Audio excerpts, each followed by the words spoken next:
All right. So as you know, I do love myself some good motion graphics. Let me adjust the desk and the table. As you can tell, I am rocking my new t-shirt, Datalorian. You can definitely check it out on our, if you go to datadriven.tv, click on t-shirts. It's one of the new designs. I am very proud of it. We're gonna maybe expand on that a bit. Have maybe some lone stranger um, checking out your SSIS packages while it rescues baby Andy. Who knows? Actually, I got that idea off Twitter, baby Andy. I'll be Quill, and I'll say I have spoken. All right. So today I want to talk about something that is very much on the mind. Um, Obviously, geopolitics are kind of at issue here of late, but I'm not going to talk about that per se. But one of the big things that's come up, and this is going to be more like a data point episode, if you will. One of the more interesting things that's come up here is the notion of China and the United States being kind of these two competing AI superpowers. Now, this is a graphic that I generated in Excel. Talk about China and the US, but they're missing a clear player. I mean, if you look at this, so where I'm getting this data from was Siraj Raval was an influencer. He had a bit of a fall from grace, but when he created the AI school, he basically put out this uh, open call for anyone to create kind of a chapter of the school, a local chapter of the school.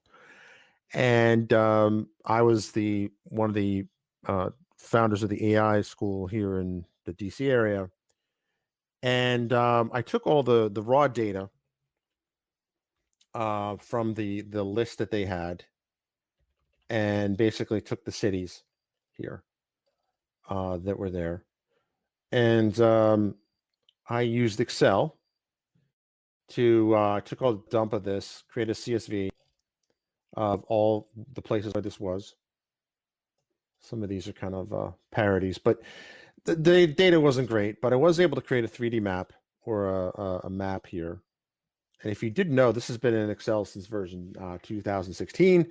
And ultimately, what I produced was a map that showed kind of hotspots and kind of showed where these maps were. Now, there's all sorts of fancy stuff you can do with 3D maps, but that's not the point here. The point here is just take a look at the data. Oops.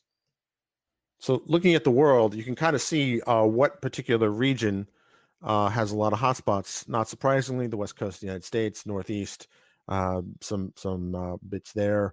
But again, this was some time ago. I'm not sure what happened to the School of AI since Siraj left, but you'll notice that among kind of the current kind of technology hotspots, Silicon Valley, Northeast US, you see pockets in Europe. But look at this. The country of India is pretty much filled up. I mean, it's not just, it's just, to me, if you step back and you kind of look at countries in terms of saturation, it's probably the most saturated. So what this means is that he had more chapters. Well, maybe not more chapters in India than anywhere else, but certainly in terms of coverage, right? If this was a cell phone map of coverage, then clearly there's something, I think, telling the data. So I think, and I recently saw an article about this that I'll post in the show notes.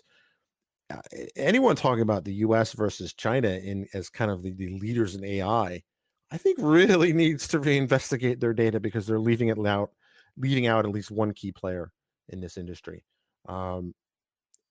India is huge. In terms of this. Now, I know this isn't exactly a mapping thing, but let's project it forward. Siraj Raval, despite the plagiarism scandal, he did inspire a lot of people, including myself.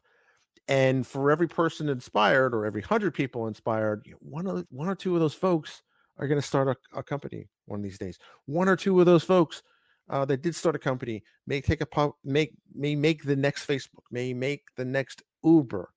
That's my point here.